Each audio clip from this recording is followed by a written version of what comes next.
Ladies and gentlemen, welcome on in to the PSP Podcast, featuring your friendly host, Percussive 173. Let's freaking go! I downed him! Oh, I got it! 508 meters!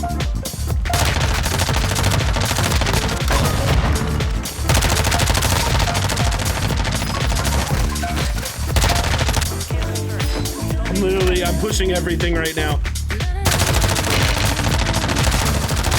think it's the Lockman. Dude, this Lockman is so good! Oh my god, I'm disgusting!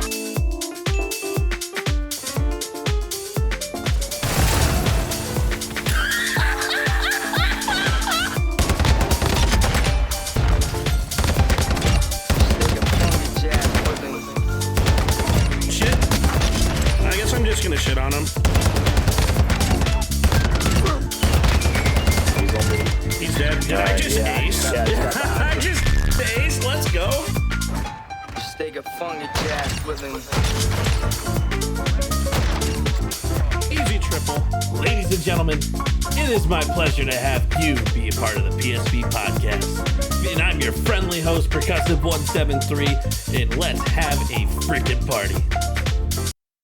Ladies and gentlemen, welcome on in. My name is Percussive 173, and we are back with another episode of the PSP Podcast. And as always, the PSP stands for Perk Spreads Positivity, not the for my cat, where we talk about passion, storytelling, and the grind behind the great content and the quest for content.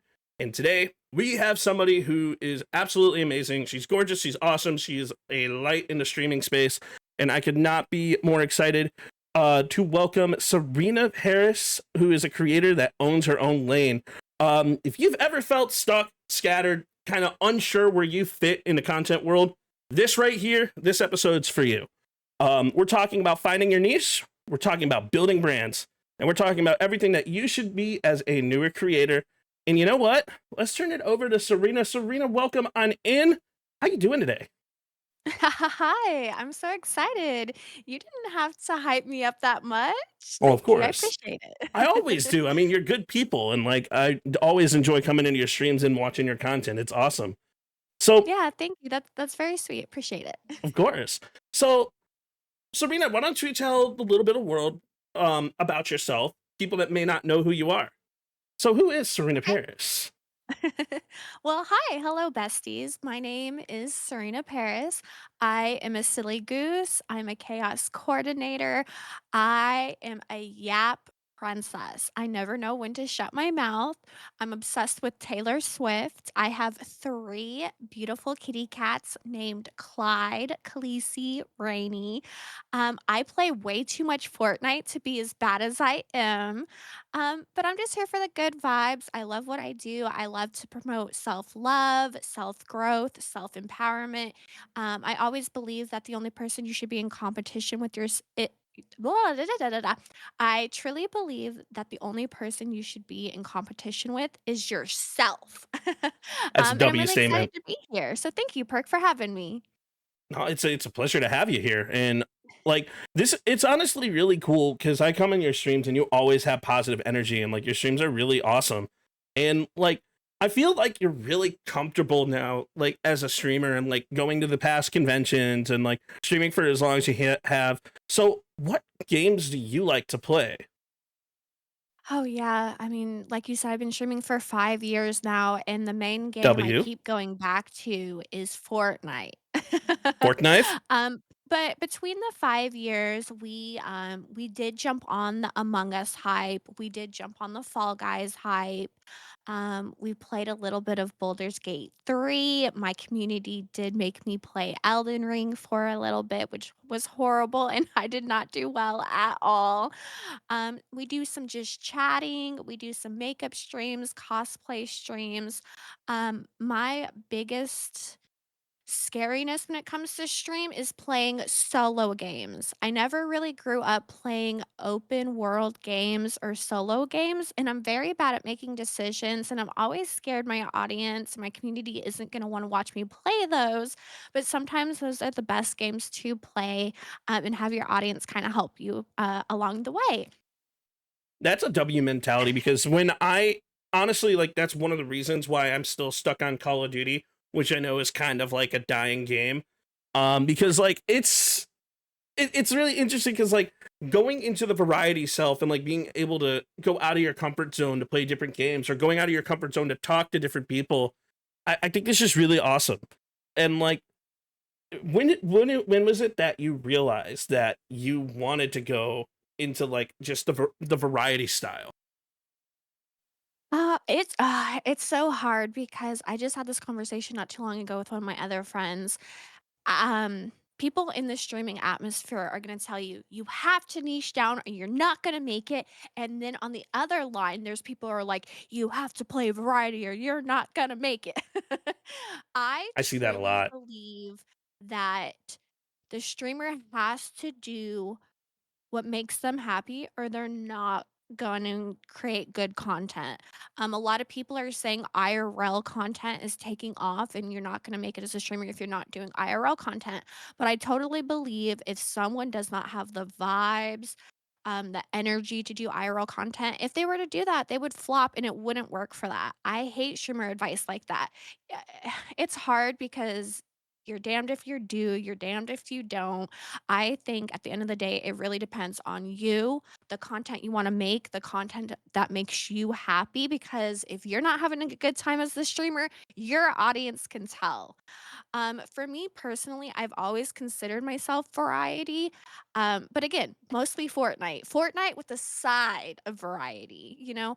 I do like doing community games, getting to know my community and having them jump in. I love killing my friends in games. I love Ayo. Among Us, Goose Goose Duck. I mean, even Fall Guys, when we're on a team, when one of my team members falls off or something, it is so hilarious to me. It definitely Sometimes is. even in Fortnite, I be trying to get my friends to die, you know? Um, basically for me, it's just I'm here to have a good time. I love what I do, and I am trying to get my foot out of just Fortnite, but Fortnite's my happy place, you know? Fortnite is one of those really fun games, and I love what you said about happiness and passion that drives the creation. And like Exactly. you can really tell in a creator when somebody is like genuinely having a good time and when someone is like genuinely excited about the content that they're putting forward, that like you can really see them push through and see that next level. And like I love seeing creators in that. I call it their zone.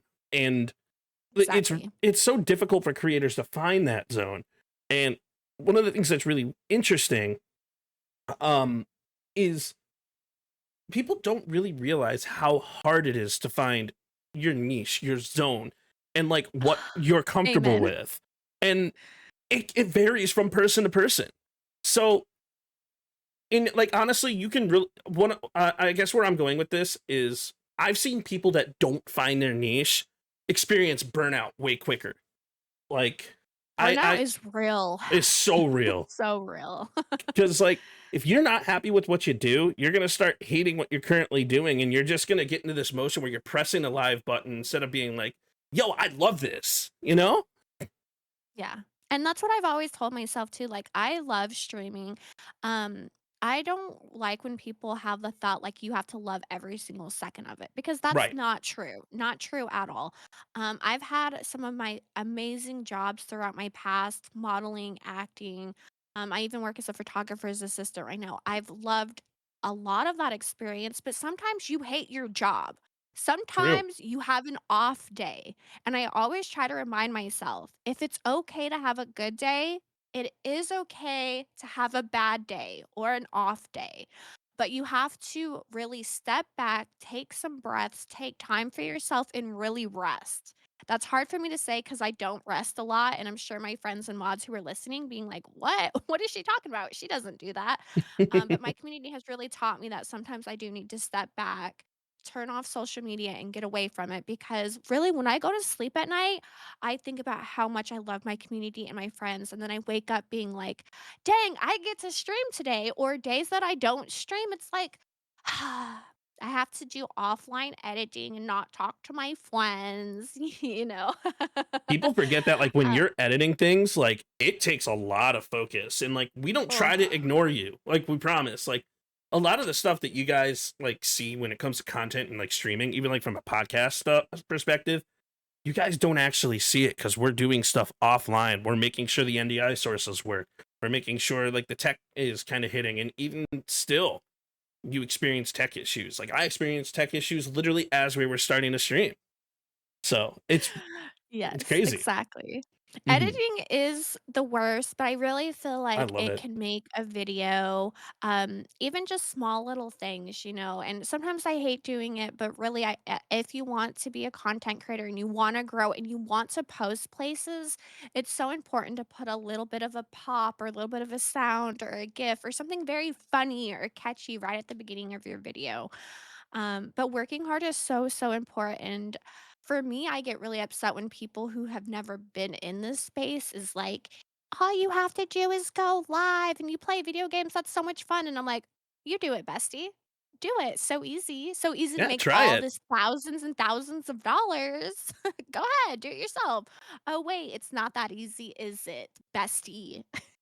And that's the thing is, like, I you hear all the time, like, people coming out and, like, saying, "Oh, it's just so easy to play video games," and, like, and have other people clip things of you. Well, where are you gonna get those people to even get to the point of them clipping you? And, like, what are you gonna do to, like, get those clips to invite people in? Because no one's gonna really wanna sit, like, like, and see you the first time, like, and sit all the way through, like, a 7-hour stream. They're gonna try bits and pieces, and if you're not entertaining, like, initially within the first, like, millisecond, you gotta have streaming is very difficult because you talked about the hook, right? You talked about the first couple seconds, and, like, we could talk about short form in this all day because in order to get somebody engaged, you got to have hooks consistently throughout your stream. Any dead time, any silence, like they're just gonna leave. Streaming is very difficult to keep people engaged, especially with the attention span of the current populace. And like you said, talking throughout your stream is so, so important. I always get asked like what my best advice is for newer creators. Hmm. And there's people who will tell you, you have to have a good mic, you have to have good lighting, you have to have a camera, you have to have this, that. When I first started, I started off an Xbox, a horrible camera, and an old mic, and my audio didn't even match up. It was very horrible, very bad. And if you didn't know, guys, Xbox had privacy rights. So when you were playing Fortnite with your friends, the stream could not hear your friends. So I looked absolutely horrible talking to myself when my audio wasn't even on the same page. But some of my people from the very beginning still come in every now and again. And it's because you have to have personality. You have to be able to talk. And they have talked about how much XYZ has changed, upgraded, stuff like that. But you could have the best setup and have no one watch you if you're not entertaining, if you're Yep. not talking to chat, if you are not making your community feel seen.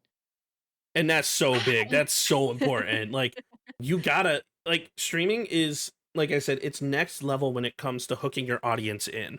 Everything has to be engaging. Everything has to be entertaining. It has to have a direction, a premeditated direction too. And, like, I mean, you can wing it, sure, and it can be awesome, and it can be cool, and it can be like the best stream ever. And that does happen from time to time. But, like, throughout the stream where you're trying to keep those people in. You never know who's going to join your stream, who's going to see what's going on, who's going to um click here for the ooh woo, Like, that's literally like that's my Twitch thing. I send it out to everyone. Click here for an ooh woo because I will never ooh woo. Mhm. But it's like, Yeah. how I are you mean, going to and get it's people engaged? clickbaity, that's Yeah, exactly what it is. right. It's and clickbait is important. Well, I digress. Clickbait has its functionality. Like, you want people to click there, but then what are you going to do when they click there? Exactly. And I do feel like something that sometimes people miss the mark when it comes to clickbait is sometimes people will put something totally off the wall, something that has nothing to do with their content. And so when viewers click that, they feel totally like lied to or that it doesn't make sense. So I do feel like with clickbait, you have to have some type of truth or funniness Hmm. to make it make sense. There's a lot of people in the past who did the go live title XYZ gifted you a sub. And so people would click that and they realized that they didn't get a sub. And then it kind of almost upset them. They felt lied to, I have a story because about I. that actually. I'm not gonna name the streamer that happened. Like this is back when I was a viewer, back in like but just before COVID. Someone sent that title, and I was following said streamer. That streamer had like 1.4 like million followers on on specific platforms and stuff like that. So I go in and I'm like, whoever gifted me the sub, thank you so much. And Namaj laughed at me, and Oh, I'm like, oh, what did I do? And like, I didn't realize that that was clickbait and that the clickbait worked. And I'm gonna be honest, the way the mods treated me there, I actually never wanted to go back. So yeah. it's all fine and dandy, like to have like something in the clickbait to get somebody engaged and see the people come in, but your community that you create also is going to keep people around just as much as you're going to keep people around.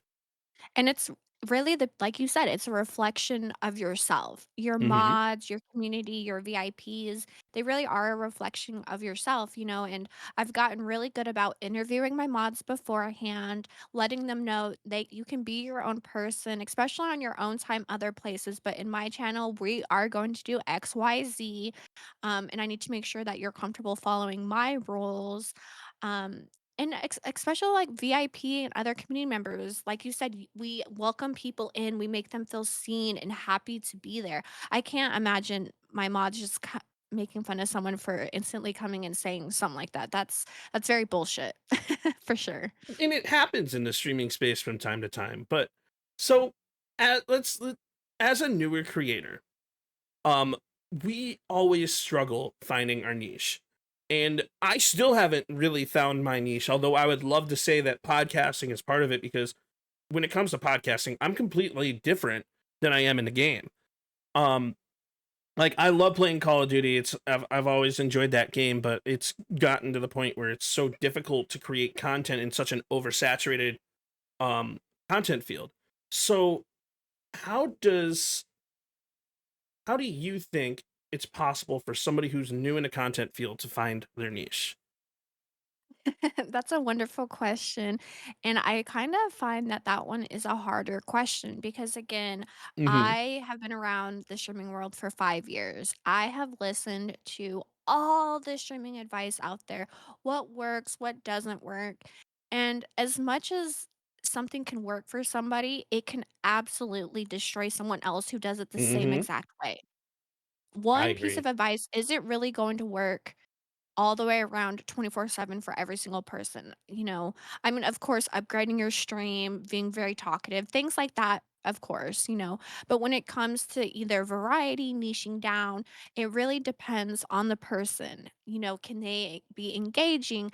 Is this person even good at video games? And that's kind of what I struggle with is I am a Fortnite content creator, and just like you said with COD, it is very, very saturated. And I've talked to a lot of my friends. I do feel like that is the reason I haven't necessarily blown up or seen bigger numbers because Fortnite is very saturated.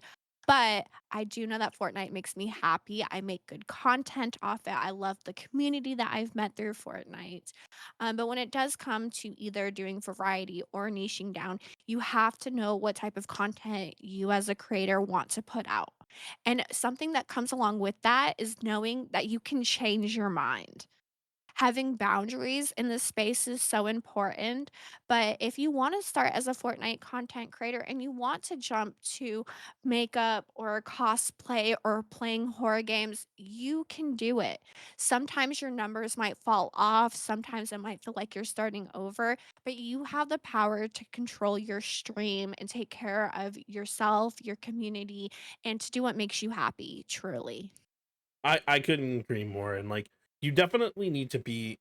It starts with passion, and then it drives with what you feel comfortable with or building that comfortability over time. And streaming is such a really interesting thing, and as you guys can tell by ever like hanging out with me or like talking with me, it's definitely like the entire industry is something I'm passionate about. And which is why I decided to put the podcast on, to aspire new creators to either hop into content or to pretty much just talk about people's journeys and kind of get an idea of what they can take from all these different creators, maybe piece certain things into their own thing. But you made an amazing point. Not everything that works for someone is going to work for someone else.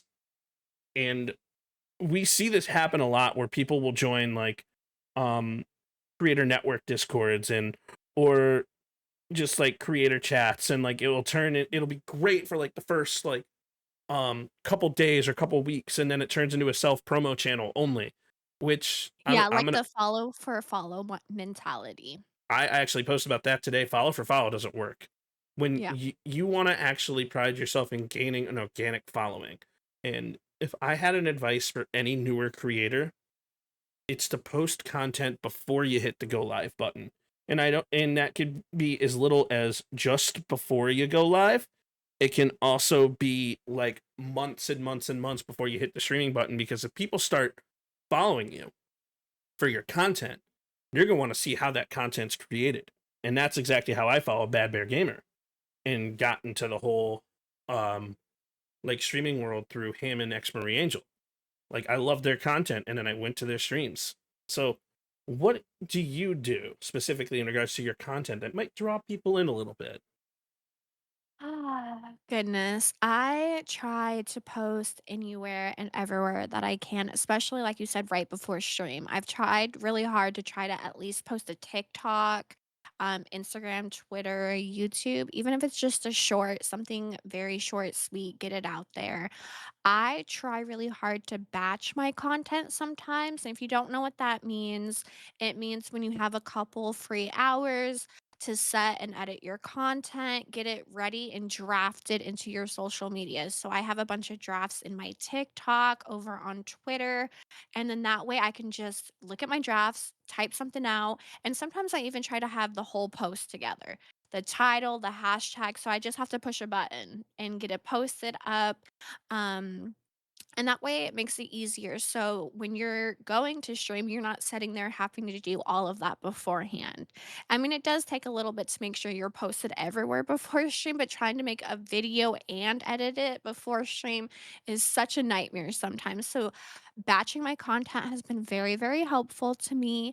I try really hard to find trending sounds, and I've even asked my mods and close friends, hey, if you see a video that you think that I could do in my own way or is funny with Fortnite or my makeup, please send it to me. And I have a section in my Discord that I have just for Serena ideas for TikTok that no one can see besides me and my mods, that we post fun ideas in there. Yeah, Hannah is always posting stuff in there for me.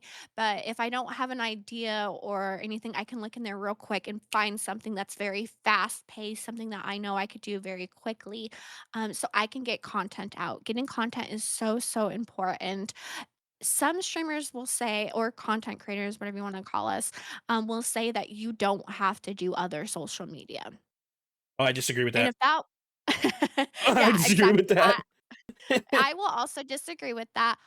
If that works for you, fine. I think that that will take a little bit more luck. And I know people don't like to say luck in this world, but I do think it takes a lot of luck to make it somewhere if you're not being very active on social media or networking. And if you're just trying to do it just by going live, good luck to you. I hope it works. That has not worked for me in the past, but hey, good luck to you, bestie. Um, I've Posting go live posts, is very important too, but I've also learned, again, clickbait is very important for your go live post, but try to find some honesty in there. Try to make it funny, try to make it silly. People get tired of that, "Hey, I'm live, click me." It's boring, we've seen it.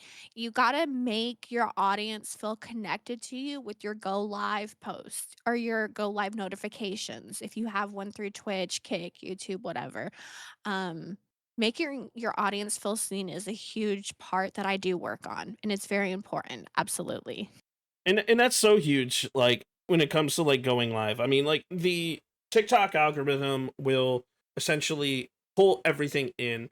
When you hit your go live post and then you go live on TikTok, it's gonna pull your live pod or your live stuff into the For You page. So it'll show like your TikTok, and then it'll show your go live notification right after it. So people will be like, "Oh, I just saw your content. I just saw your thing," and I wanted to stop by and kind of see the stream itself. And then there you go, you made a new friend. And like, it's I think that you have to post everywhere. I think that you have to post Absolutely. everywhere often. So And important to do so. dude, YouTube is a gem when it comes to that type of stuff and like pushing content out. And also, guys, just heads up, I do see all your chats. I love you all. You're amazing. But sometimes I might not respond to chat, even though like typically if you ever come to my COD streams, I'm so interactive with chat, it's not even funny. But this isn't a self-promotion thing. We are in a podcast. But Hi, no, guys. it's hi. It's really, really important to post your content everywhere into different areas. Like, for example, my content blows up on Snapchat. I bet you guys didn't even know that Snapchat had a posting platform called Spotlight. For whatever I reason, didn't. I get more people that come into my stream from Snapchat than I do on any other platform. My TikTok doesn't do very well. My YouTube does okay. My Twitter does okay. My Clapper does okay, but it's really like my Snapchat. I went from 0 to 2 or to like 1,500 followers in 3 months, and Oh, it's that's because awesome. it's crazy. Like posting on multiple platforms is so important. So I definitely highly recommend doing that. Well, and then, and this has happened to me multiple times. Sometimes something will do absolutely horrible on Instagram and then go viral on TikTok, or Mm-hmm. something will do good on TikTok and then do absolutely horrible on Instagram or YouTube. Like, I've had things not even hit 1,000 views on one place and then a million somewhere else. It is so important to repost your content other places. And if you think it's a good video, don't feel bad about deleting it, changing it up a tiny little bit, and reposting. Always change Because up your sometimes videos. yes, Mm-hmm. exactly. Sometimes reposting can get you out quite a few views, and I've done it a few times, absolutely. Reposting is so important when it comes to content. And like if, for example, my lag switch video back in Warzone 2, um, what's really funny about this is like I posted it on my main account. It didn't do well. I posted it on my secondary account a month later. It's now still giving me notifications on my backup TikTok. Like it's already hit like I think 250,000 views, and it's still getting notifications of people saying, "Yeah, that's not how cheats work." And I'm like, "But it is." But I digress. Yeah. It's just Well, really and then funny. sometimes responding to your hate comments makes a video go more viral. I've had that Oh happen yeah. many times too, and then they get mad, and then I just keep responding to them because they keep responding to me, and it just keeps the video going. And my favorite response to hate comment is why? Because they Sometimes I'll be like, thank you for the comment." Um, I either respond with "Why?" or "You do realize that your hate content just got me 10 more views, thank you." Mhm. But Thank you. thank you, come again. But and that's, like, really interesting when it comes to, like, finding, like, your passion in creating. It's like a lot of creators we're called creators because we create content. We also create a space for people. We also create an environment that's welcoming and there for, like, everybody. And a lot of people forget that all this stuff that happens behind the scenes. So let's talk a little bit about it, you know? Like what do you do behind the scenes that really elevates your streams? So, I try to do a little bit of everything. All right. On my phone, I try to plan out where I'm streaming, when I'm streaming, what I'm doing. Let me see if I can pull it up for you guys. So this is January, and I have everything up until now. What are we doing? Who are we doing it with? Um, Am I doing a collab? Are we chatting? Are we doing Fortnite? Are we doing date everything, Boulder's Gate? What are we doing? I've tried really hard to be better about making a schedule and sticking to it. For some people, having a schedule is not possible at all. If you guys have work, family, there's just so much going on in your life. I get it. Sometimes it's impossible to have one. I would recommend it if you can. Even if it's just twice a week, getting a schedule out and then doing a couple pop ups, that's so important to have. Um, I have time blindness and I'm constantly running late, but I'm always trying to get better at it. Um, Trying to make sure I'm in my stream room, trying to set everything up about an hour, 30 minutes beforehand and not doing it 10 minutes beforehand because like you said, tech issues happen, something's not working. So if you can get set down an hour beforehand, you can try to get all of that together before, like you said, posting content is super, super important. Something we really haven't talked about yet is networking. Yes. And Ne- networking is not follow for follow. yes. Network is finding people on any streaming service, TikTok, Kick, Twitch, YouTube, wherever you're at, finding people you actually genuinely like, you vibe with, and you just hang out in their community. You get to know them, they get to know you. Sometimes they'll come back and support you, and sometimes they won't. There is streamers that I watch almost every day that do not come into my chat.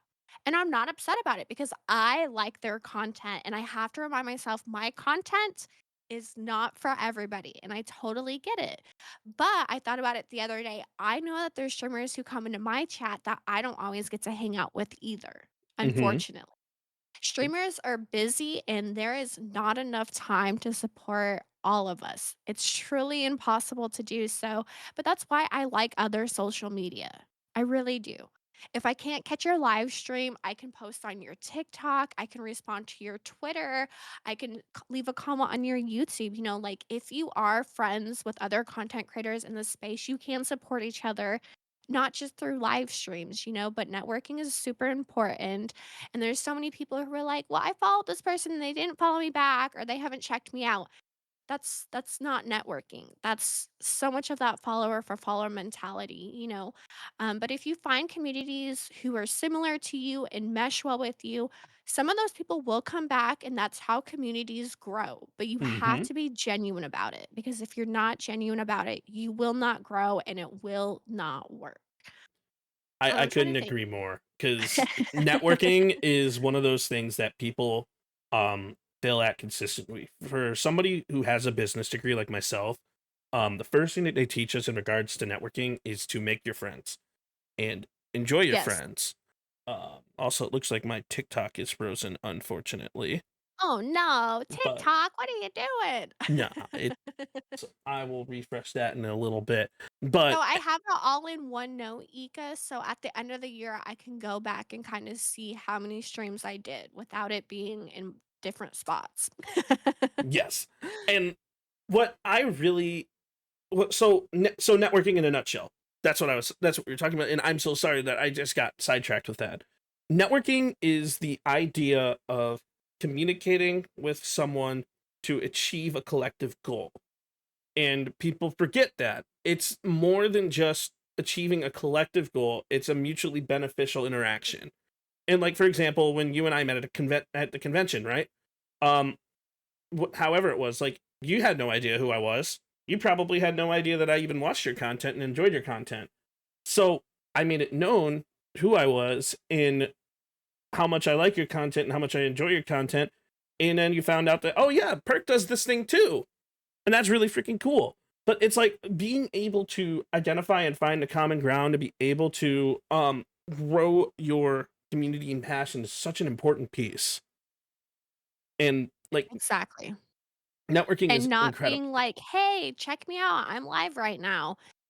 That doesn't work, bestie. No, it does not at all. Like I actually had a conversation with somebody today. I'm actually pulling up the actual like post that I had because this person um said follow for follow, I follow back. And I'm like, hey bud, it's not follow for follow is not going to help you grow.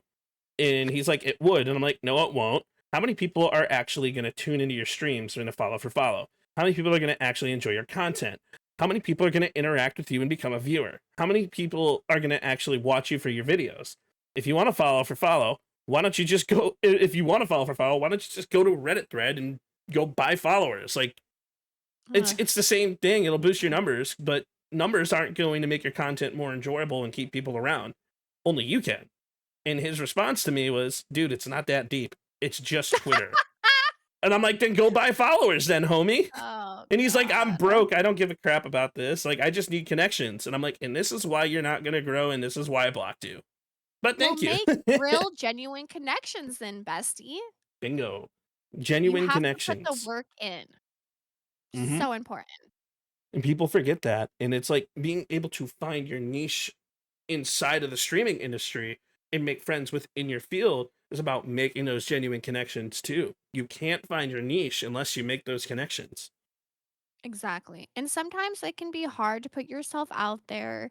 No one wants to be the person to send the message first. Yes. Everyone's kind of scared that people are going to say no or turn you away.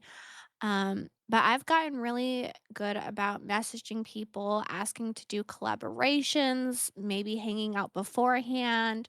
I even have a note in my phone, with my basic rules for collaboration. So if someone wants to collaborate, I'm like, here's my boundaries. What are your boundaries? So we're all on the same page.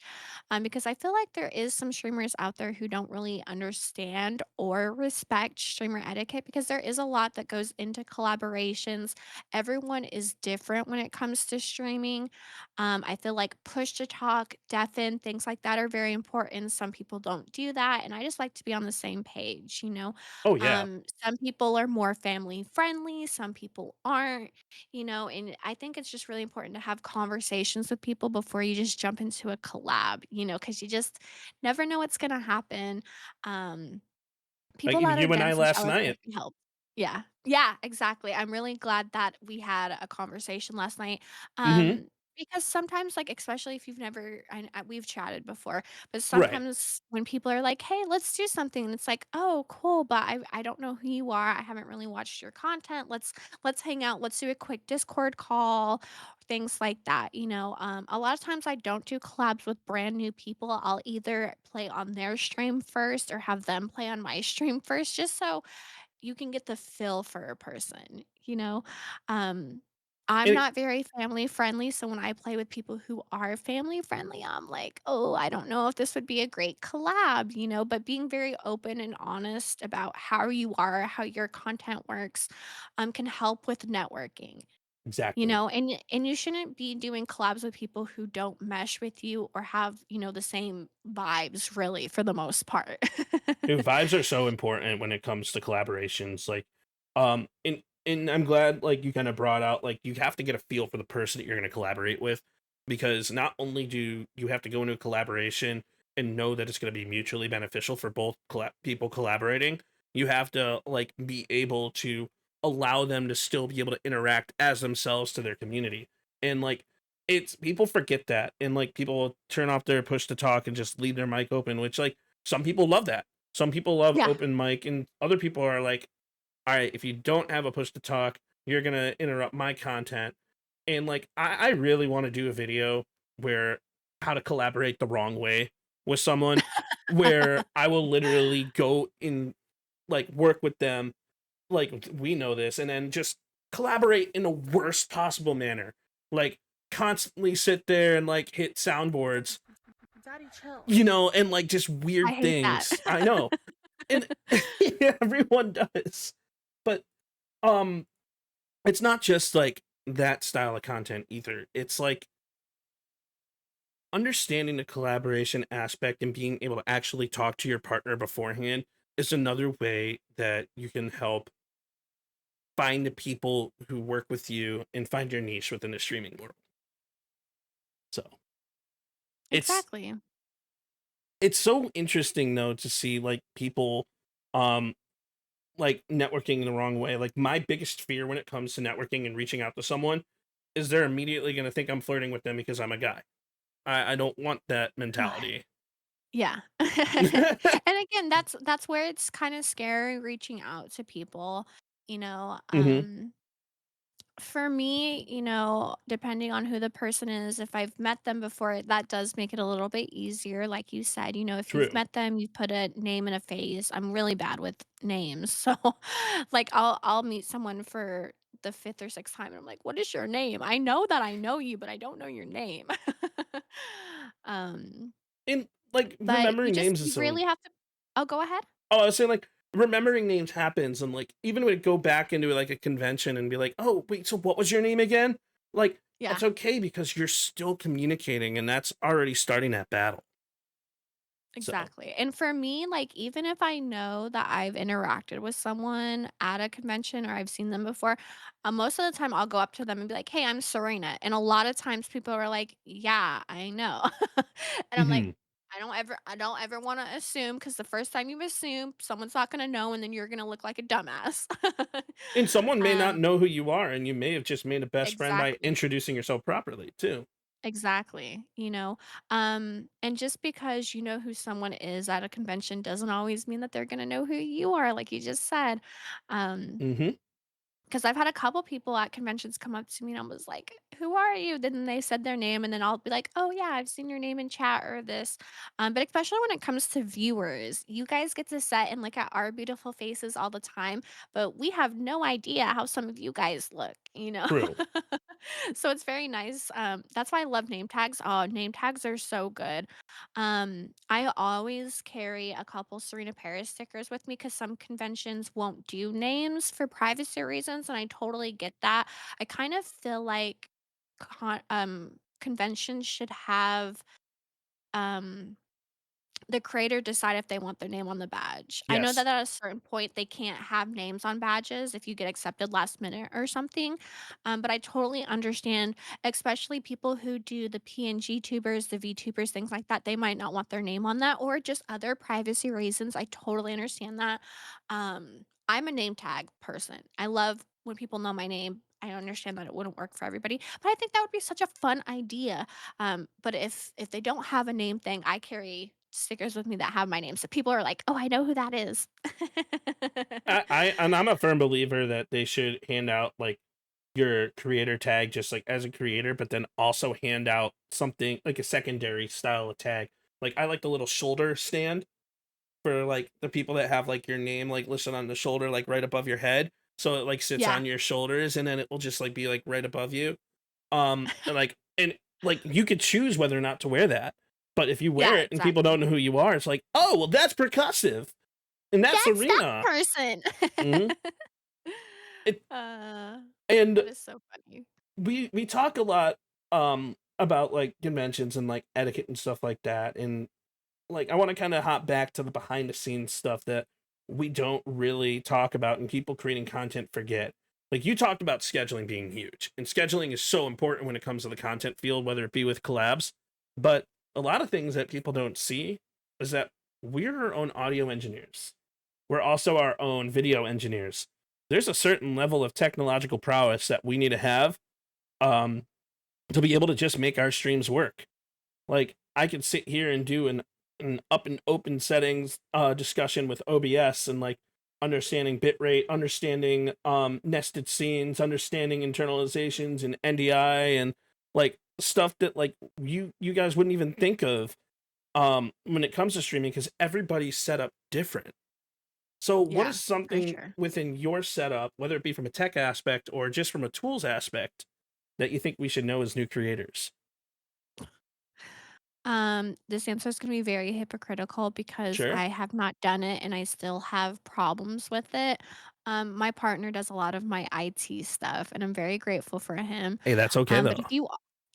if you are a new content creator, even if you aren't a new content creator, really learning the things that you have and that you're streaming on, you need to learn them in and out. If you're doing Streamlabs, OBS, Meld, wherever you're going to stream from, you need to learn the settings. And like you said, I I don't know anything really. I know the basics of the basics, but there is so many YouTube videos out there that can really help you, especially with the basics. Mhm. But just sitting down and taking some time to learn your software is very, very important. Um, Because let me tell you something, you can end stream, not change a single thing, and then you'll start the next day and something will be off, wrong, and you're like, "What the heck? I didn't even do anything. I didn't click anything. I didn't turn anything off. I didn't turn the volume up or down." But let me tell you what, no matter what you're using, there will always be issues and you need to know how to fix it. I don't know how to fix 99% of my problems, but we should learn together maybe. I can talk about this for hours and hours and hours on end, being a tech nerd, and I'm gonna actually show you guys a little bit in the middle of stream. So Oh, fun. I created this scene the other day. I'm gonna minimize a couple things here, but give me 1 second before we actually switch scenes. Like I created this scene the other day. So here's my in-game scene. So you guys don't see Serena, who's my podcast partner, right? Well, Okay. boom, boom. Now you see Serena. And now we can talk about this stuff like via OBS on the same stream. So I have an we'll also talk for a moment about how you guys on TikTok won't be able to see this, unfortunately. The reason why you can't is because you can have display capture on one side, but you can't put it on the other. Nested scenes is very interesting. Let's talk a little bit about like the nested scenes. I have a million different scenes. This is my in-game scene that I duplicated into a nested overlay with her uh guest scene cam. So to go into this is going to highlight Serena completely, just so you know. There's two things that I have. I have a window capture, and the properties within that window capture are capturing the stuff within my Discord. Um, That is crazy. yeah, and that way there is no delay, and it always is able to keep her in like a good position.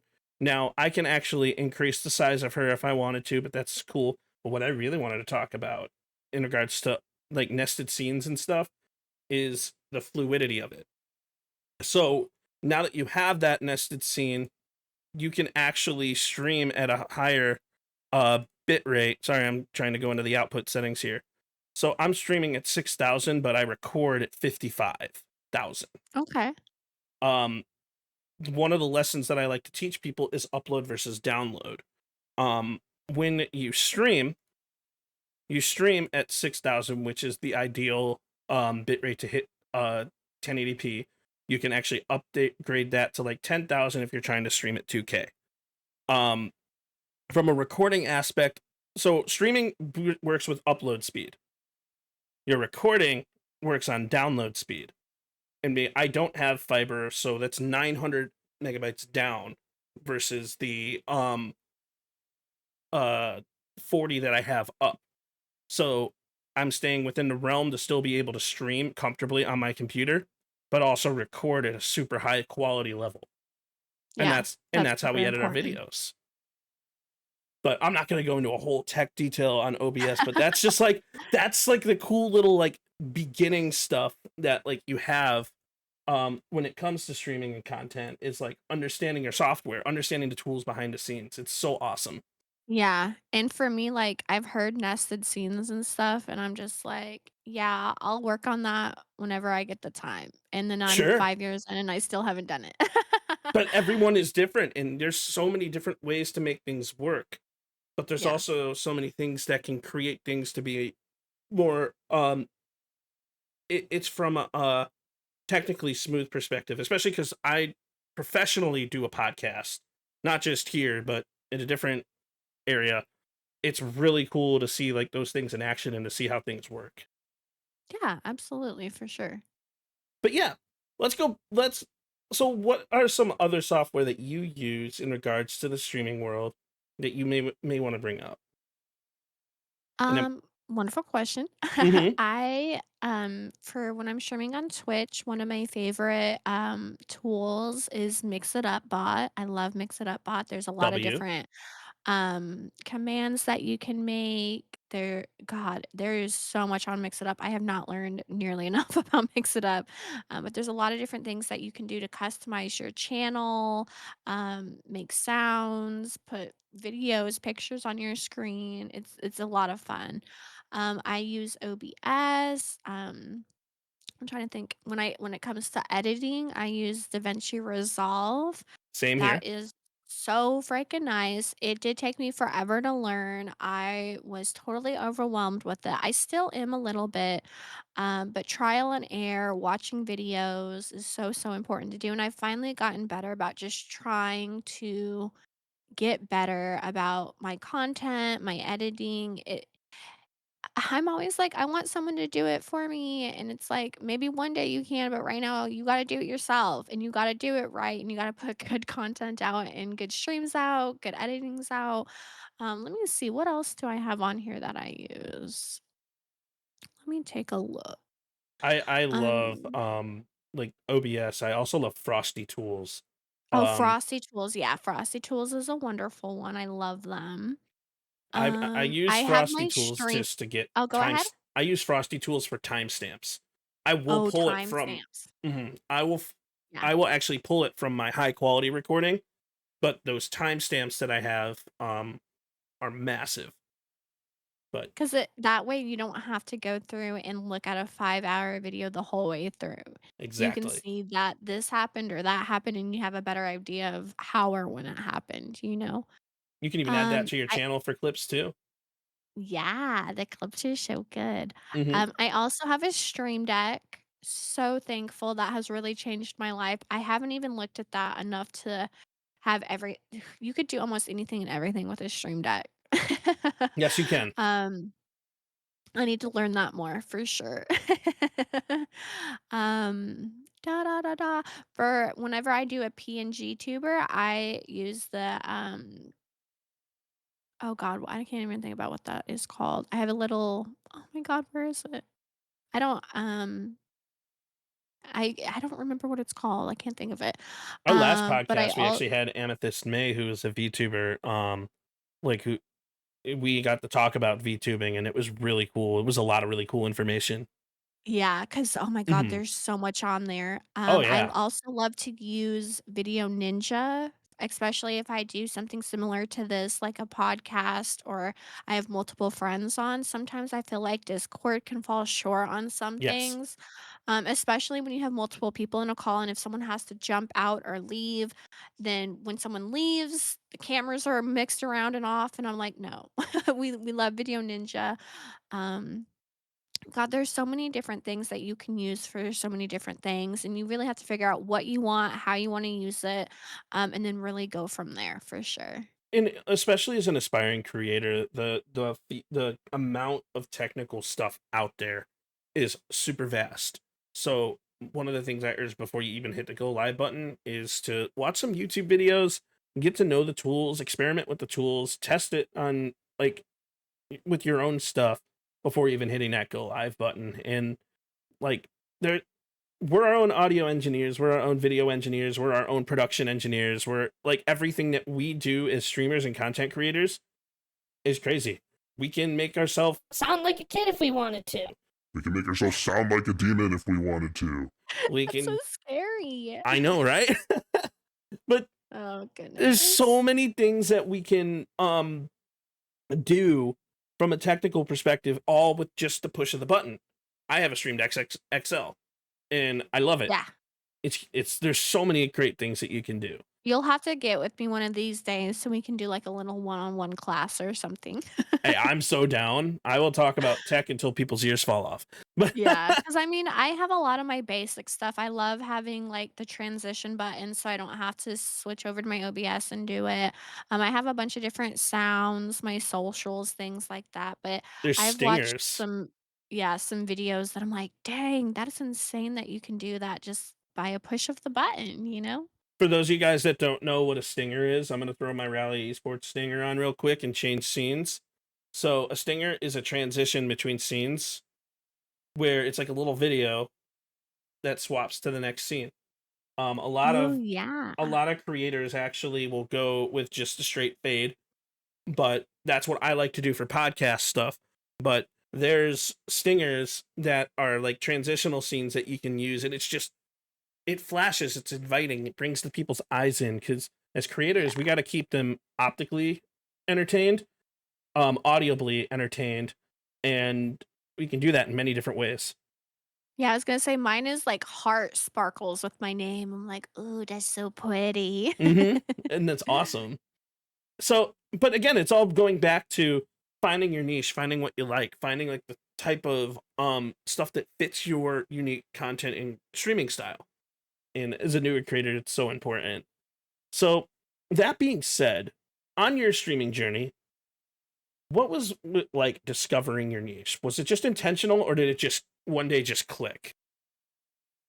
So for me, I started with Fortnite and I haven't been Hmm. able to give it up. So it basically did just click. There is a big part of me that is like, I don't want to give it up because Fortnite does make me happy. I love it. You know, it is very saturated. So I do feel like that has hindered and hurt my growth a little bit.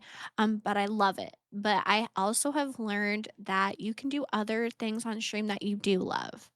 I love doing cosplays. I love doing makeup. I love hosting my own panels and podcasts and just different segments when it comes to, Jeopardy back for my birthday in February, I hosted a murder mystery with a bunch of my friends on stream and that was W. so much fun. Um, it's just a big reminder that when it comes to streaming, you really can do anything and everything within whatever site's rules that you have. Over here on Twitch, it's TOS. YouTube's going to have different rules. Kick's going to have different rules. But if you are a chef, don't be afraid to go downstairs into your kitchen, make a little nice setup, cook something, show your passion. One of my friends, Hales, started as a Fortnite Fall Guys streamer, and she has jumped over to doing mostly just like really cool body paint makeup streams. And Oh, she cool. has just completely blown up because you can tell she's having a good time with it. You can see how much time, energy, and love she pours into her content. Again, it goes back to your audience can tell if you're not having a great time. And when Fortnite had Star Wars, I was so sure my community could tell I was not having a good time. Um, I hated the Star Wars season of Fortnite, but being able to try other things out has been super, super important. And just knowing that my community is always going to show up. Sometimes there's slower days, sometimes there's faster days. Um, and really, again, when it comes to niching down or doing variety, it is truly up to you. Yes. Someone's other advice out there is not going to work for you. Uh, I've had people who do Fortnite and they're like, you have to play with your viewers every single day. That's how you make partner. That's how you're going to grow. And I'm like, that would burn me out quicker than a dying light bulb. Not everyone can That host customs and have fun with it, you know? yeah. And I like to play with viewers on Fridays and have a set day set aside so I know that that's what I'm doing. But I could not do it every single day as much as I love my community and I love my friends. You never know how it's going to be and you never know if people are going to be shitty or hurtful or anything like that. So I've seen that work for other people, but then I've seen them burn out and try something else and then like they've hit partner because they've done it so often and people love that and then they try something else and then they a lot of times I've seen people give up completely on streaming because it kills their analytics, it kills their numbers. No one's in chat because they're doing something they want to do that isn't Fortnite customs or playing with viewers. And that's so heartbreaking because you have seen how hard they worked to get there. But then that just goes to show you like throughout your career you have to do the things that make you happy and not just things that are going to help with numbers. And there's not everyone can be Swifter and hold custom games and do Simon Says. Not everyone can be the only shady and run around with an RPG and shoot people and play it in that game style. And that's just COD related. Like there's niches inside of niches to be able to kind of I hate the concept and saying putting yourself in a box, but I mean there's different boxes and categories like for a reason. Like, not everyone's going to do great as an IRL streamer. Not everyone's going to do great as a podcaster. Not everyone's going to do great as a Fortnite player. Like, it's finding what you truly like. My passion is actually in podcasting more so than it is gaming. Gaming, I like as a hobby, and I like to kind of enjoy myself in that way. but you can tell like the way my eyes light up within conversation and having conversations about something that's like so much better. And Exactly. And I relate with that so much when I am sitting around just talking with my friends, just yapping, that just brings me so much joy and happiness. Truly does. and what you got to remember is it really is ultimately about your joy and happiness, and that's going to reflect on the chat, and it's going to make people want to be there, like genuinely. So Exactly. Because I mean, I've watched streams that you can tell that they are not happy, and it is very hard to sit there and watch. it is Truly, so it really difficult. is. It and like you'll see like the way some Call of Duty creators are, like especially because the game is so terrible and filled with hackers. It's like they're doing something awesome. They're having a great content game. Like they should get the win. They should be doing all this stuff. They run into a hacker, and then you just see them getting super furious. It's like they'll go into like ranked and play like a top 250 player until someone's like, oh yeah, you know what? I also have this. Bloop. And like it's so That's difficult, very annoying. and it is annoying, but it's also all sorts of love too, because like you being able to present something you're passionate about and to be able to show it, um, even if the game is terrible, is such an incredible thing, and I give people so much props, like for putting themselves out there. Yeah, cause that can get rough sometimes, and I be raging. I'm a little rager sometimes, I really am. We all rage, dude. I actually rage quit even on stream. We're not gonna talk about that, chat, but Uh. it was like I rage quit so bad, and I'm like, I don't want to stream this game anymore. And then I ended, and then I straight up ended stream and also quit the game. But Yeah. yeah, sometimes it's like that, and sometimes it's just the best thing in the world. I'm gonna play this forever. Oh my god, it's been 15 hours. Mhm. So Fortnite can suck me in like that sometimes. true. That's how Minecraft is with me, but I like playing Minecraft offline because I haven't figured out a way to stream Minecraft yet. Nice. Yeah, hopefully you can. Yeah, I have, rage quit with Overwatch. It was one of the first times I've ever seen red, and I thought about, like, flipping my desk and breaking everything. Like, I had to literally run off a camera and go scream into my pillow in the other room because I got so mad. See, I would have filmed And then that. I would have something here just to punch and be like, yeah, and then I came back to stream and was like, "Hi, guys. I'm sorry, that was embarrassing." And then everyone was like, "Ha ha, that's so funny." And I was like, "Was it? Was it really that funny? Because I don't think so." dude, and like, but raging is also part of it because it's one of those things that brings people like in. And they'll be like, "Oh, I remember you. You're that streamer that raged on Overwatch. You're that streamer that raged in Call of Duty." You'd be Yeah. like, "Yes, Nick, it And then now was." I have to play Overwatch again at some point, and I'm like, "Oh, I ain't ready. I ain't ready." I feel that, and oh, but it's all about the fun. Like we forget that, like it's even though we rage, it's because we love the gameplay and love the game itself, and it's because we want it to be well. But what role does your audience feedback play in shaping your content direction? And I love this question. I know this is out of left field here, but No, that's okay. Can you ask it again? sure. What role does your audience feedback play in shaping your direction of your content?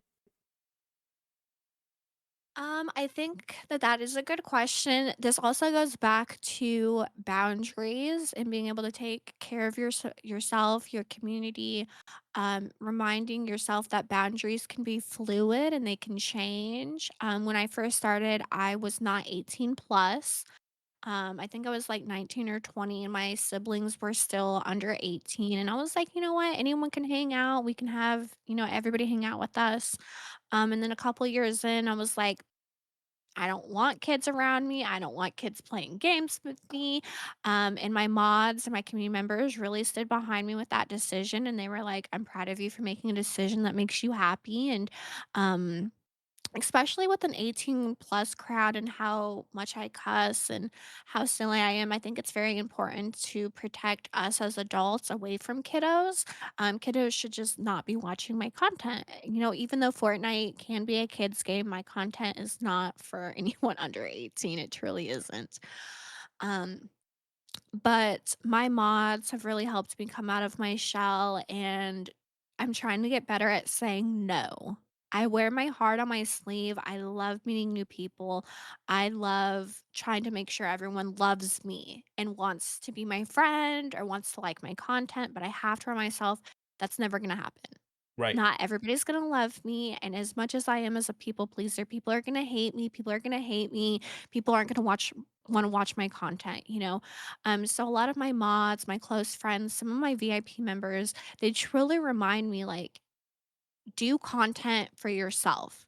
Be who you are and the people that you want in your kingdom, because I treat my community like a castle. Like, you can't just walk in. A royal guard or myself has to meet you at the castle gates, especially in Discord. We have to give you a role if you are over 18, then we let you in. But then you go on your own journey. Sometimes you come back the next day, sometimes you comes back 3 months, a year later. Everyone has their own life and journey, and it's so hard to show up every single day.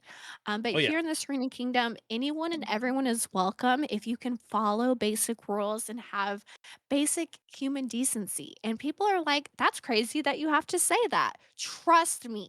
Trust me. I know it's insane. But people will break the rules and be like, I didn't know that. You didn't know that you couldn't be a fucking asshole? You didn't know that? That's insane. you And we know? see that like everywhere, especially like with the way like 2025 recently has been going. Um we see people pushing boundaries and making like weird decisions. So we do have to kind of like push back on our rules and say, yeah, guys, like, look, our rules are like this for a reason. Yeah. So please respect that. Respect my mods, respect my privacy, respect my friends. Like, there are people that I've known for years that um like that sometimes like things change over time or their personalities change, and you just kind of like got to be aware of that type of stuff. It's like you got to respect people for who they are, and like Mhm. also understand basic human decency, like the golden rule, treat people the way you want to Yeah, be well, treated. and people grow, people change, things Hmm. change. And I think as a creator, you have rules are so important. There's so many people who are like, "Oh, I don't want rules because I don't want to miss out on people. I don't want to miss out on a viewer or a follower or a commenter or whatever."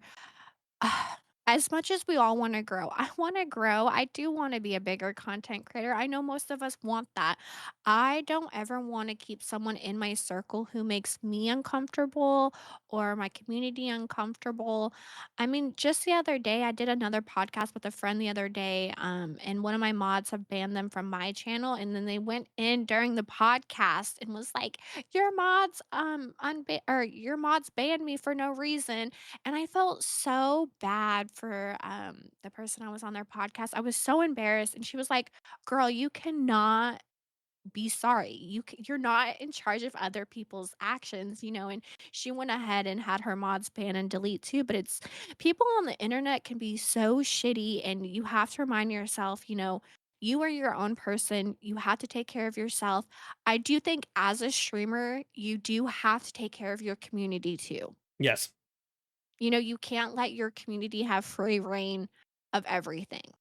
If someone's being shitty, you have to put your foot down, and you have to protect yourself, your community, your mods. And people know that. Like, if you're going to be shitty to my mods, you're gone. You're Yep. out of here. Bye bye. And like I went from having personally, I went from having 12 mods down to having just two, because their people change over time.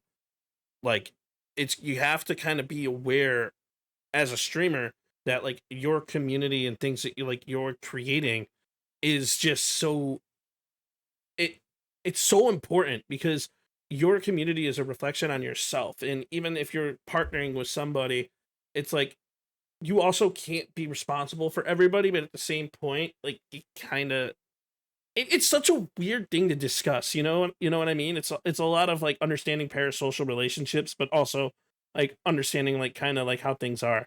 One thing I do know Exactly, is if and oh, go ahead, go ahead. oh, go ahead. We're both like, "Go ahead."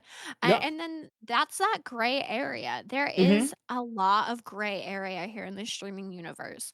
That's why I've tried really hard to have I don't wanna say an open relationship with my mods because that sounds just so weird, but I try Ayo. to have I guess it's more open communication than Right. anything with my mods, because my mods really do take the pressure off of me sometimes when it comes to banning people or blocking people, and they're gonna be the first people in here who are like, "You don't have to ban someone because they broke the rule. You can ban someone just because they make you feel off or weird or that they're bringing the vibes down."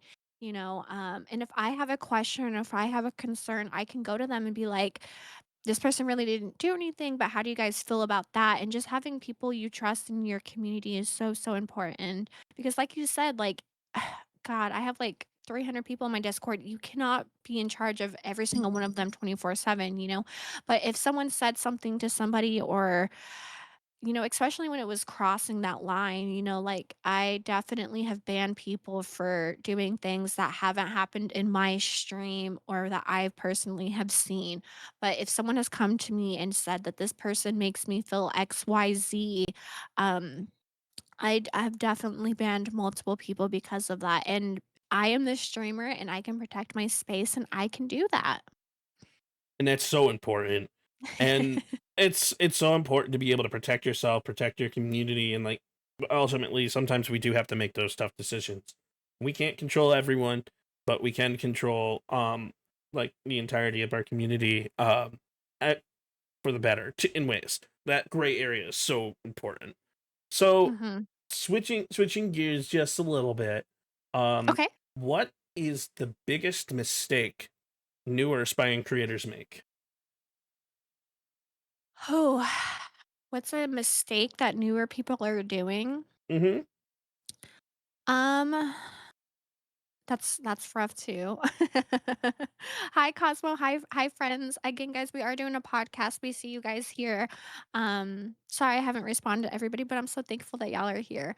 For me personally, I think newer creators, not everybody, because I know that, one shoe can't fit everybody, but there is a lot of people I've seen start stream because they really think that you can make money here.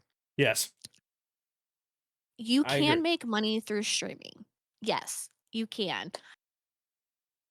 You will not make a lot your first, second, maybe even third year unless you just absolutely blow up, which if that can happen to you, I hope that that could happen to other people. I really do. I hope that it could happen to me.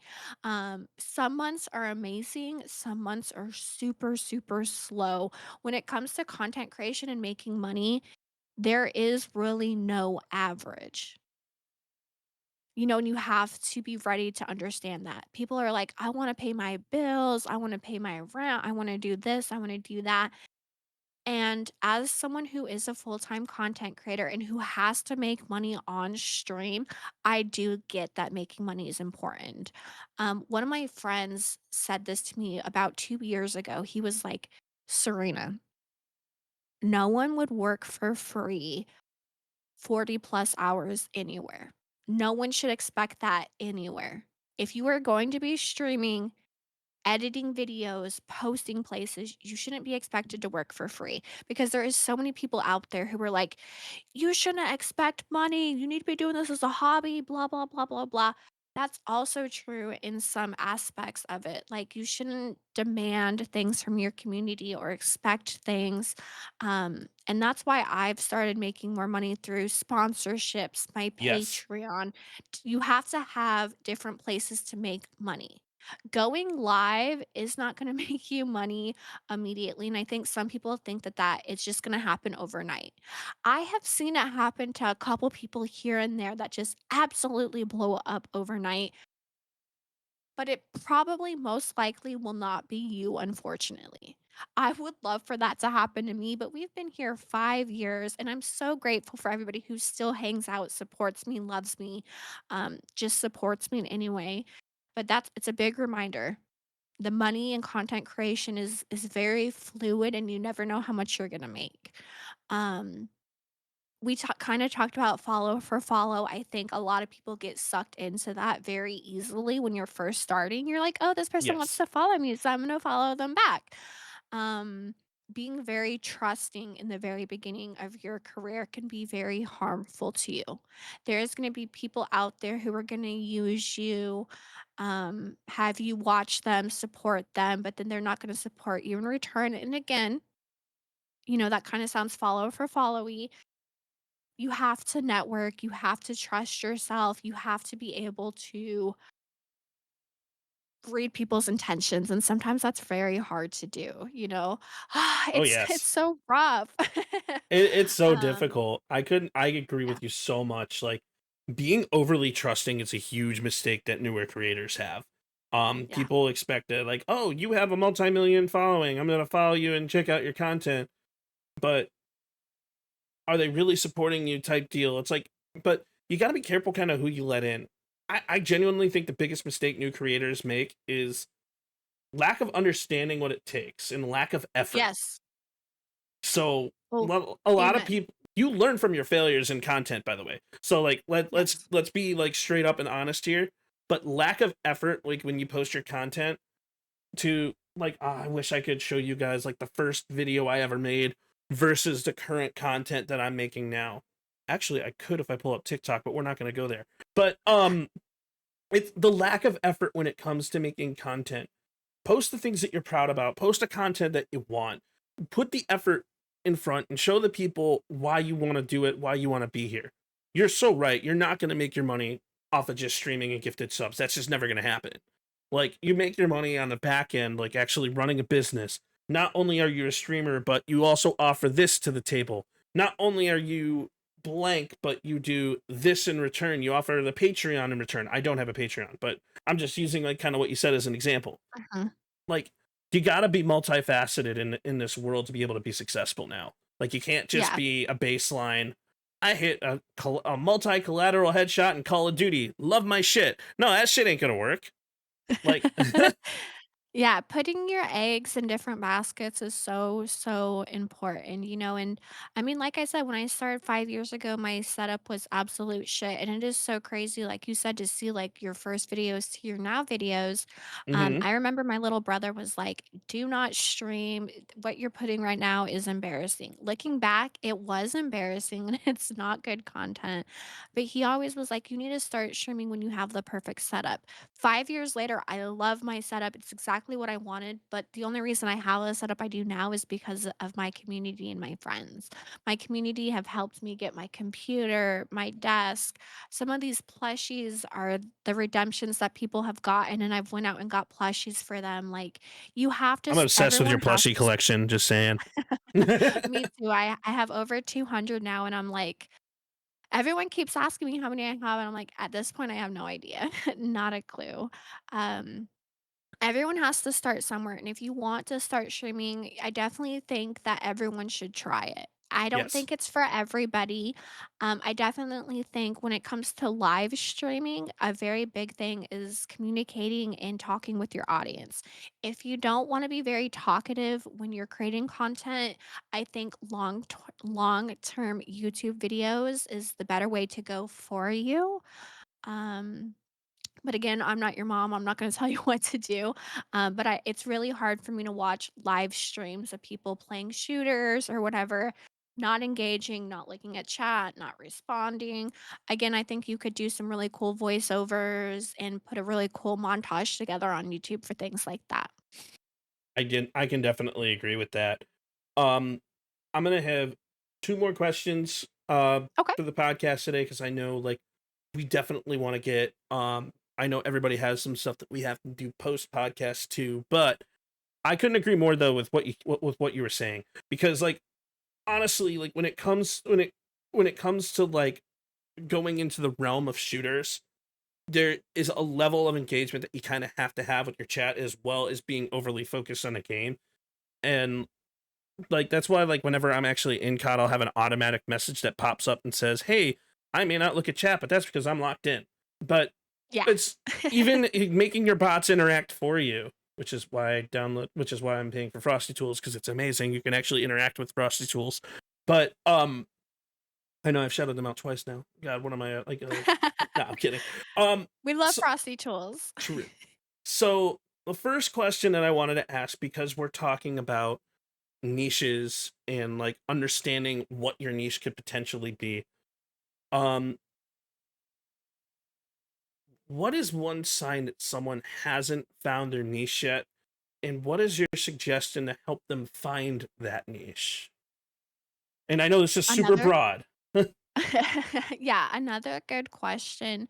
For me, we kind of talked about it earlier. When I'm watching someone stream and I can tell that they just rather be anywhere else than there, than playing that game, doing that IRL stream, like whatever they're doing, I can tell that they're not all there. And again, some people have off days. Again, like I said earlier, it's okay to have good days, so it's okay to have bad days. Um, if you feel like you're in a rut, which I've been there with Fortnite every now and again, don't be afraid to change it up. Try something new. Ask your community what they want to see. Um, don't always do what they want if you're not comfortable with doing it. Because I've had my community members tell me they want to see XYZ, and I'm like, I don't want to do that. But, maybe someone can give you a good idea or push you into the right direction. For me, I'm very scared to do my makeup and my cosplays because I'm such a baby when it comes to actually doing it. But every time I've done it, I've been super proud of myself, and my community has really shown up for that. Um, I think it's very, very important to tell your community what you're up to and what you want to do, because they want to show up and they want to support you, but they want to hear what makes you happy. They want to see what you want to do. I've played Life is Strange on stream. I got gifted it a while back, and that was hard for me. Like I said, solo games are hard, but a lot of my friends came in and supported me because they knew that I didn't do a lot of solos, and they just gave me a little bit of extra support to, keep going. And I think me being honest with my community members and telling them, like, hey guys, I'm nervous about this. Can you come in and hang out with me? Being very upfront with your community is something that's so, so important. It can be very intimidating and scary telling people certain things, but I've gotten better and better about doing it because those people are your community and they love you and they want to support you. And sometimes people don't know how to support you unless you ask a certain way or for a Yes. certain thing? What was the question? I forgot. Did I get off Um, off no, base? you're still on topic. It was, what is the sign that someone hasn't found their niche, and what Oh, can they okay. do Yeah. to find it? So just Hmm. so Ika, the whole day today, I was like, "Damn, I can't remember the question. Hopefully this makes sense." Oh, it's making sense. No worries. Um But yeah, if you're feeling like you're in a rut, try something new, do something different. Don't be afraid to take off a couple days. That Hmm. is something that I struggle with. Like I said, I have a schedule and I only really let myself take off Tuesdays and Wednesdays. And I do a lot of like editing or hanging out with my community on those nights. But sometimes you just have to take off a day or two to just really reset, get your head in the game, watch other content, think about what you want to do, and watching others. I get so inspired watching my friends do other things. I Yes, really do. I could not agree more with that. Watching other people is a phenomenal way to help you find your niche. Not by copying what somebody is doing, but taking certain things that they have. Like, for Mhm. example, like how do they react to certain things? How do they interact with their chat that you could potentially use certain aspects of that for yourself? I mean, like learning from others, for the people who have been successful at doing it, is a huge way to help find your own and find your home. And the biggest thing that I could see when people have not found their niche is they're just unhappy, or they're just doing things Exactly. aimlessly.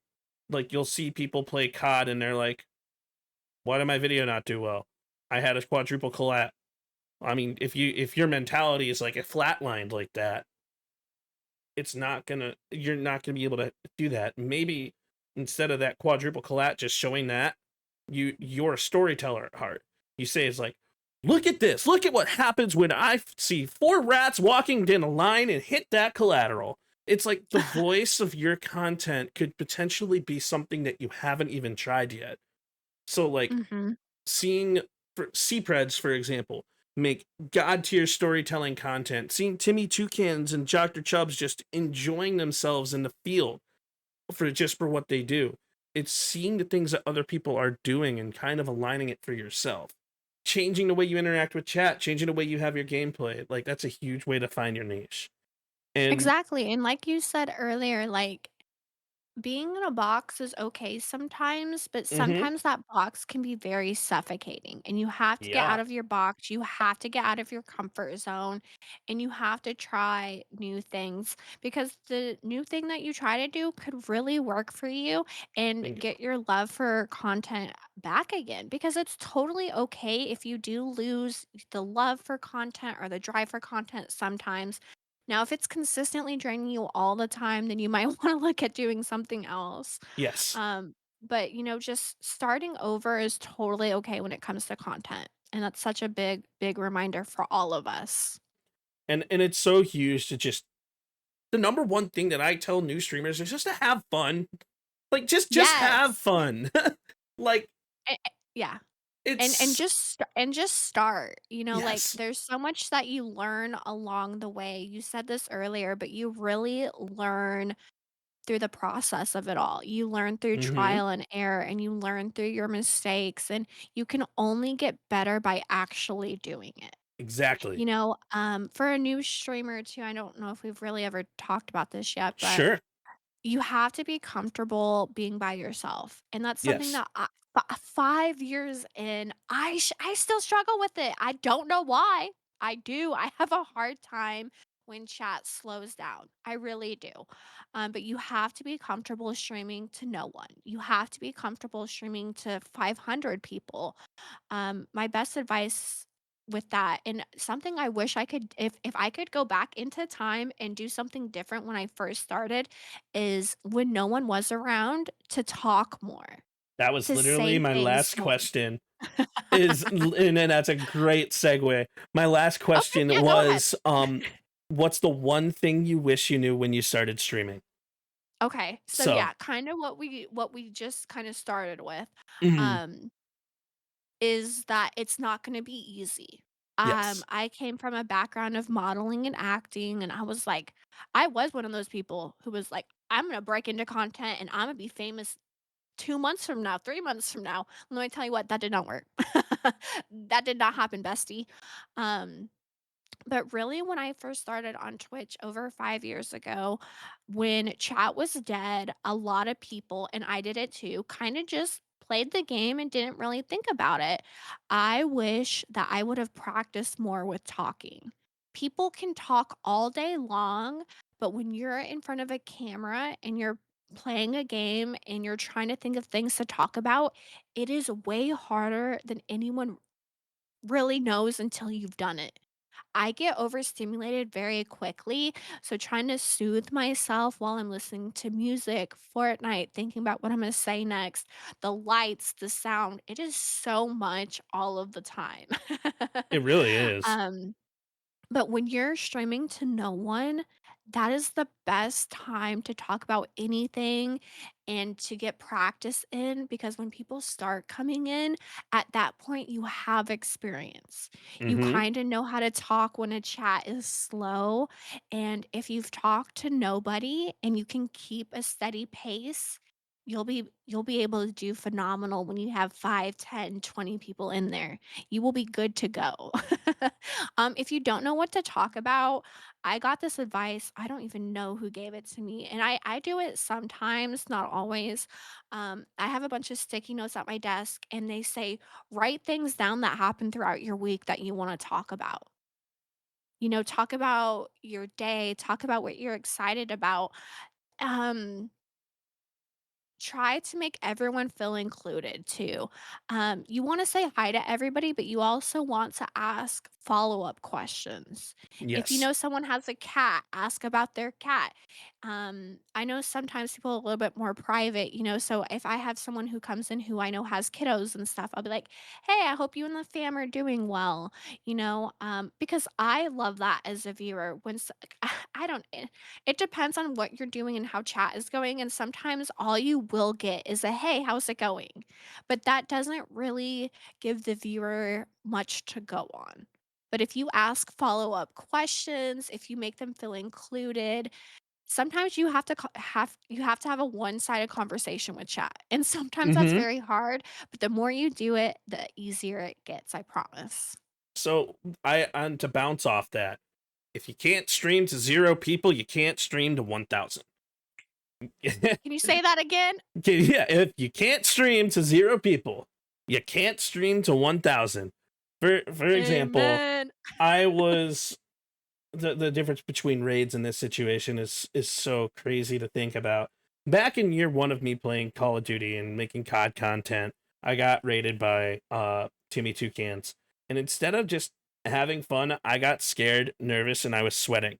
Literally Yeah. scared, and everyone in chat was making fun of me, and it made me sweat more. But it was a good thing because people started realizing that, oh, I care about the entirety of chat, and I wasn't ready for 1,000 people to come into my chat and start interacting with me. And I actually ended up losing the retention from that raid, even though I did gain a solid 200 or well, not 200, a solid 50 plus followers in that situation. Then But let's that's fast. really cool, that's a good experience, but that can Mm-hmm. be very overwhelming. Oh, it really is. And then we'll fast forward to year three when BB Jess rated me, and I was Oh, I love actually chess. able to retain that audience.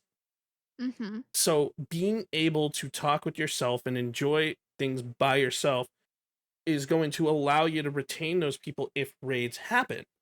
And not only like how to handle yourself during a raid, but just how to handle your chat in general. Like there's a difference between just mindlessly being like, um, oh, I just sniped him. Awesome. That's cool. Mhm. Let's clip it.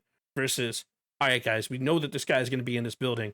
We're going to make sure that we push. We're going to go down. We're going to drop from underneath. And then we're going to try to come up from behind and get him out of that building so he's not camping.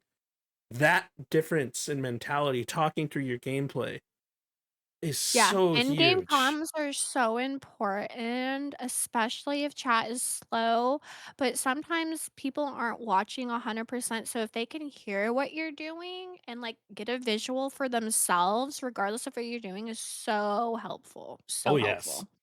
And the one thing I wished I knew when I started streaming is 95% of streaming is introspection. And what I mean by that is 95% of streaming is being happy with yourself and learning from your own mistakes. Period. Period. Like we want and No chat lie wants to see detected. you happy and chat wants to see you having fun, and unless you're happy with yourself, you're not going to be having fun, and it really is going to reflect on the chat. It truly is. Exactly. And, So like we said already, like, if you're having an off day, I would recommend you don't stream and that you edit content or you take a bath or you do something else and you try to clear your head, you know? exactly. And with me being in that can actually reflect to what happened to me this weekend, from Thursday until today. So I was supposed to be live Thursday and Saturday, and I was not. The reason why I was not is because I had some personal stuff going on in my life, and I wasn't able to do that, and I didn't want to put people through that. So instead, I played Minecraft offline. When I actually did have that free time, and I had to take care of the stuff that I had to take care of in the middle of the day. But understanding that it wasn't the right time to stream, introspection, understanding your own mentality and ideas, like it's such an important trait to come up with. So what's one last thing that you want to leave new streamers, or leave for the new streamers? We'll make this the last question, and then we'll end, and then Yeah, we'll of end. course. Hmm. Absolutely. For new streamers, believing in yourself is so, so important. Again, I'm a huge people pleaser. I want anyone and everyone to love me. And when I get trolls in chat or mean comments somewhere, it breaks me. It makes me so sad, and my partner is, such a hype man, and he's like, "Serena, look at these other 1,000 comments that are sweet and kind, and your community loves you. You're gonna let one asshat ruin it for you?" And I'm like, "Yes, because I want this person to like me."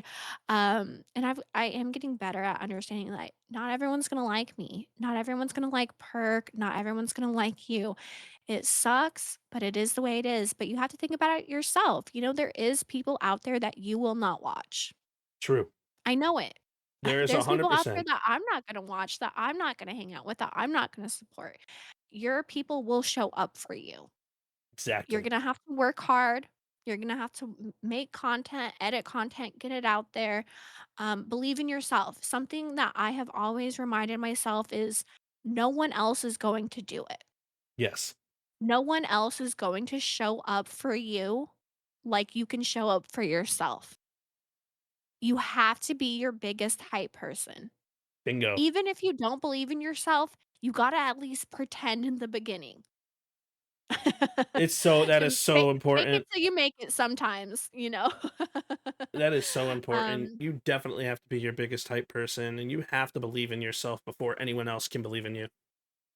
exactly, and, just have fun with this. Don't be afraid to change things up. And at the end of the day, do what makes you happy, guys, truly. Bingo. Last thing I will leave with everyone as like for newer creators, enjoy the journey, have fun in the journey, but also remember, not everyone is cut out to be that streamer, and not everyone is cut out to make content. But have fun and Period. learn. hmm But Serena, thank you so much. It was a pleasure having you on the podcast. And ladies and gentlemen, if you missed the majority of the podcast, not to worry, it's going to be posted at a little bit of a later date. But I appreciate everybody for hanging out and coming out. Serena, love your face. You guys Yeah, of course. Thank you guys for having me. of course, have a wonderful day, everybody, and we will talk soon.